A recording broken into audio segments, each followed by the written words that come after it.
రవి గారు, ఒక మీడియా ఛానల్‌కి ఇచ్చిన ఇంటర్వ్యూలో హరీష్ రావు గారిని మీరసలు ఎందుకు మీరు ఓటమి పాలయ్యారు అని అడిగిన దానికి ఆయన కొన్ని ప్రత్యేకమైన సమాధానాలు చెప్పారు.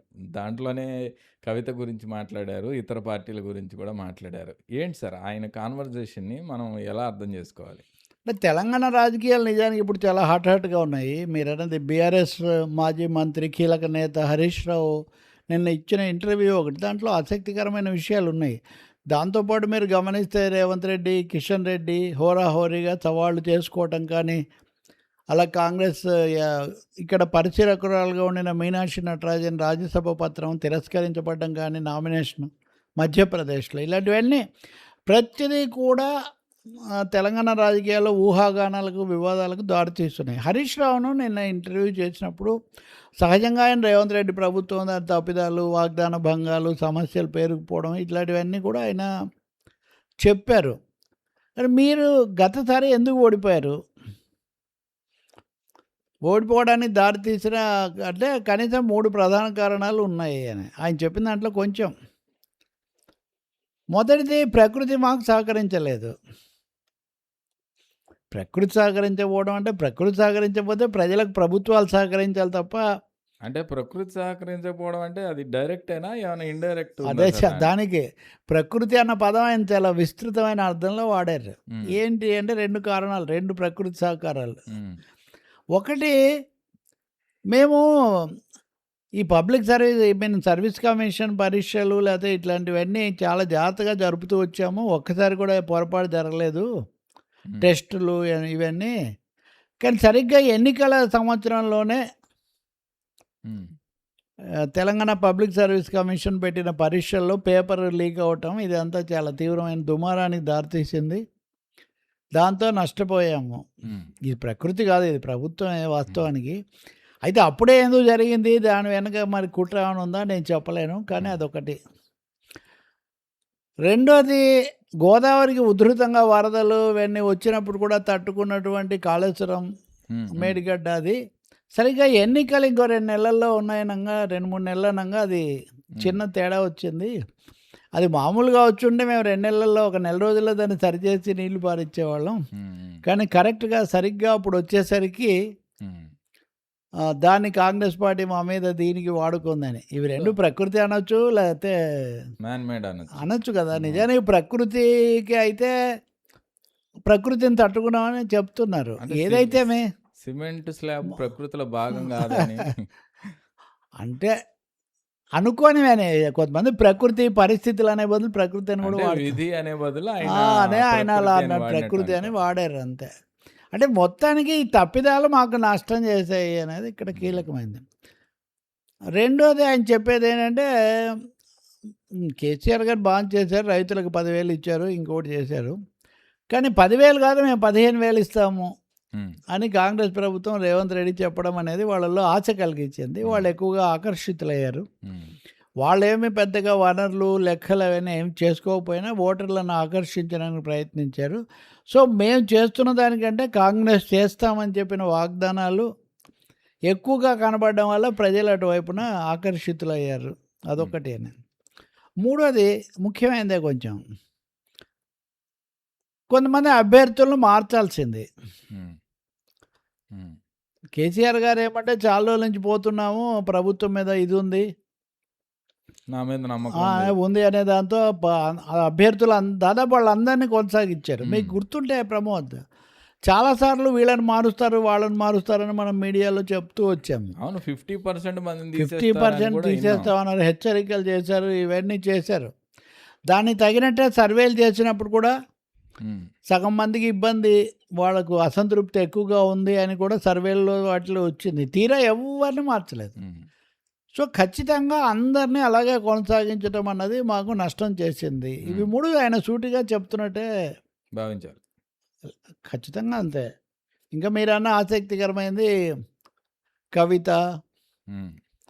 కవిత మిమ్మల్నే ఎందుకు టార్గెట్ చేస్తున్నారు పదే పదే? అంటే ఈ కవిత చెప్పాలని నేను చెప్పనండి. కవిత గురించి ఆయన మాట్లాడలా మీరన్నట్టు. అవును. మాట్లాడను. హ్మ్. ఆమె ఎందుకంటున్నారో ఆమెకే తెలియాలి. అలాగే ఆయన మిమ్మల్నే కాదు కేటీఆర్‌ని కూడా టార్గెట్ చేస్తున్నారు తర్వాత దశలో. అంటే ఏదైనా కవిత, కేటీఆర్ గురించి వాళ్ళే మాట్లాడాలి కానీ నేను మాట్లాడను. ఈ పద్ధతిలో ఆయన మొత్తం మీద హరీష్ రావు ఆయనకు సంబంధించిన వాళ్ళు చెప్పేదాని ప్రకారం నేను కేసీఆర్‌కు పార్టీకి విధేయంగా ఉంటానే తప్ప నేనేమి దీన్ని రాకింగ్ ది బోట్ హ్మ్. అనే ఆలోచన అయితే నాకు లేదు అన్న హ్మ్. ఒక సంకేతం మటుకు ఆయన ఇస్తున్నట్టు కనిపిస్తుంది. దీంతో పాటు మన వీక్షకులకు ఆసక్తిగా ఉండే ఒక అంశం చెప్పొచ్చు. మొన్న ఫలితాలు అవి వచ్చిన తర్వాత కేటీఆర్ హ్మ్. తన దీంట్లో ఎక్కడో మాట్లాడుతూ చాటింగ్‌లో పార్టీ పేరు మార్చాలి, బీఆర్ఎస్ అనేది మార్చాలని కూడా కొన్ని సూచనలు వస్తున్నాయి.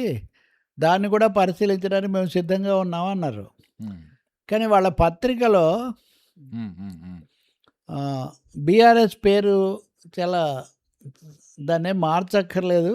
ఓకే. పార్టీ ఓడిపోయింది కాబట్టి దాన్ని తప్పు అంటున్నారు కానీ, హ్మ్. పార్టీ గెలిచుంటే చాలా మంచి గొప్ప విషయం అనేవాళ్ళు కదా! తప్పనేవాళ్ళు కూడా ఓడిపోయింది కాబట్టే కదా సార్ తప్పంటున్నారు. అదే. అదే. జయాపజయాలను బట్టి కాదు. హ్మ్. ఒక ప్రాంతీయ పార్టీ, ఒక ప్రాంతీయ ఎజెండాతో బయలుదేరి, హ్మ్. ఆ ప్రాంతానికే పరిమితం కాకుండా, హ్మ్. మేము ఈ ఎజెండాను లేతే ఈ దృక్పథాన్ని ఇతర రాష్ట్రాల్లో మొత్తం దేశానికి అమలు చేస్తామని చెప్తే అది మంచి విషయం. ఓకే. దేశంలో ఇంతవరకు జరగలేదు. హ్మ్. ఒక ప్రాంతీయ పార్టీ ఈ విధంగా అంటే నిజానికి తృణమూల్ కాంగ్రెస్ బెంగాల్‌లో మొదలైన తర్వాత 2, 3 చోట్లకి వెళ్ళింది. హ్మ్. ఆప్ కానీ, ఆప్ ఇప్పుడు ఢిల్లీలో మొదలైన పంజాబ్‌లో కూడా అంటే పాలిస్తుంది. పార్టీలు వెళ్ళకపోయినా పార్టీల ద్వారా మనుషులు ఇప్పుడు మనం మోడీ వెళ్ళే గారు గుజరాత్ నుంచి వచ్చినట్టే లెక్క కదా! అది వాళ్ళు జాతీయ పార్టీలనుకోండి. అది జాతీయ పార్టీలకు కాంగ్రెస్, కమ్యూనిస్టులు, బీజేపీ, ఇవి జనతా పార్టీ కూడా అవి వేరు. కానీ ఆ హ్మ్. విస్తరణ కోసం ప్రయత్నించడం ఏమీ పెద్ద పొరపాటు కాదు అని వాళ్ళు ఆ వ్యాసం వేశారు. హ్మ్. హ్మ్. ఎడిట్ పేజీలో ప్రముఖంగా. దాన్ని హ్మ్. బట్టి బీఆర్ఎస్‌కు హ్మ్. పేరు మార్చుకోవడం అనే ఆలోచన అయితే ఉన్నట్లేదు. రెండోది కవిత ఎళ్లి టీఆర్ఎస్ అని పేరు అవును. పెట్టుకున్నాక, పెట్టేసుకుంది. హ్మ్. ఇంకా టీఆర్ఎస్ పేరుకి తిరిగిపోవడం అనే ప్రశ్న కూడా ఉదయించదు కదా! హ్మ్. సో, ఇది బీఆర్ఎస్‌కు సంబంధించింది. సరే. యాహ్! కాంగ్రెస్ విషయానికొస్తే జస్ట్ తెలంగాణదే అది కూడా. ఇందాక ఎవరో అడుగుతున్నారు నన్ను. రేవంత్ రెడ్డి నిన్న ఢిల్లీ వెళ్ళి నీతి ఆయోగ్ సమావేశం అప్పుడు ప్రధానితో సన్నిహితంగా మెలిగారు. అంతకుముందు కూడా ఇక్కడికి వచ్చిన ప్రధాని ఇలా అన్నారు. ఇట్లాంటివి. ఇవి ఇలాగే సాగిస్తూ ఉన్నారు. మొన్న మీనాక్షి నటరాజన్ అని వీళ్ళ పరిశీలకురాలు ఆమె నామినేషన్ తిరస్కరించబడ్డానికి కారణం తెలంగాణ కాంగ్రెస్‌లోనే కొంతమంది కుట్ర చేశారు. వాళ్ళే ఈ సమాచారం చేరవేశారు. ఇట్లాంటివి కూడా ఉన్నాయి. మొత్తం మీద కాంగ్రెస్‌లో ఏవో లుకలుకలు ఉన్నాయనే భావం కలిగించటం. నేను ఇప్పుడు చెప్తున్నాను. ముఖ్యమంత్రిగా ఉన్న రేవంత్ రెడ్డి వేరే పార్టీ వైపు చూడడం అనేది ఎన్నికలకు ముందు జరగదు. హ్మ్. ఎన్నికల్లో చివరి రోజు వరకు ఎవడైనా ముఖ్యమంత్రిగా ఉండాలనుకుంటాడు కానీ చూస్తూ చూస్తూ చూస్తూ వెళ్ళిపోవాలనుకున్నా. దీన్ని వదిలిపెట్టేసి ఏదో మబ్బుల్లో నీరు చూసి ముంత వెలగబోసుకోవడంలాగా అట్లా అంతా రేవంత్ రెడ్డి లాంటి ఆయన అసలు అది పైగా బీజేపీ లాంటి పార్టీలోకి అంటే దానికి డిమాండ్ సప్లై కూడా ఏమన్నా నడుస్తుందంటారా? నాకు బయట కూడా డిమాండ్ ఉంది అని కాంగ్రెస్ పార్టీని భయపెట్టే ప్రయత్నం. భయపెట్టడం కాదు కానీ కొంతమంది అటువంటిది రేవంత్కు చాలా ఇది ఉంది. హ్మ్. ఆయనంటే క్రేజ్ చాలా ఎక్కువగా ఉంది ఇట్లాంటివి. కానీ ఆయన ఈ మధ్య కొంచెం మొన్న హైడ్రా హిట్లర్‌కు సంబంధించింది అవును. అవును. అని చెప్పడం కాంగ్రెస్ అధిష్టానం కూడా పిలిచి మందలించింది ఆయన. ఇది చాలా సరికాదు, బాలేదని. విమర్శలొచ్చాయి. అవును. అలాగే కేరళ మాజీ ముఖ్యమంత్రి పినరాయి విజయన్ కూడా ఈయనెళ్ళి అక్కడ ఆయన తిట్టాడు కదా! ఆయన ఒక ప్రకటన చేశాడు. నీదంతా హిట్లర్ మనస్తత్వం హ్మ్. అట్లా ఇట్లా అని. సో, అది జరుగుతుంది. ఇంకొకటేమో కిషన్ రెడ్డి వీళ్ళందరూ రాష్ట్రానికి ఏం చేయట్లేదంటే కిషన్ రెడ్డి ఆహ్, అంటే రాష్ట్రానికి వచ్చే అర్హత లేదా అన్నాడు. నన్ను రాష్ట్రంలోకి రాకుండా ఎవ్వడు ఆపలేడు. నువ్వు రౌడీలాగా మాట్లాడుతున్నావని కిషన్ రెడ్డి చాలా తీవ్ర భాషలో హ్మ్. ఆయన ఒక జవాబిచ్చాడు. హ్మ్. అంటే ఆ స్థాయిలో అంటే తెలంగాణ రాజకీయాల్లో నెమ్మదిగా వేడి బాగా పెంచుతున్నారు. అంటే ఏపీ కంటే కొంచెం ముందుగా ఎలక్షన్‌లొస్తాయి గదా! కొంచెం ముందుగా వస్తాయి. వేడి గూడా ముందుగానే దానికి వచ్చిందండి. తగినట్టే మొన్న పవన్ కళ్యాణ్ రాకప్పుడు చేసుకున్న సవాళ్ళు, ఆ తర్వాత కూడా ఇంకా పదే పదే చేస్తున్నవి ఆ దిశలో ఉన్నాయి. Right sir.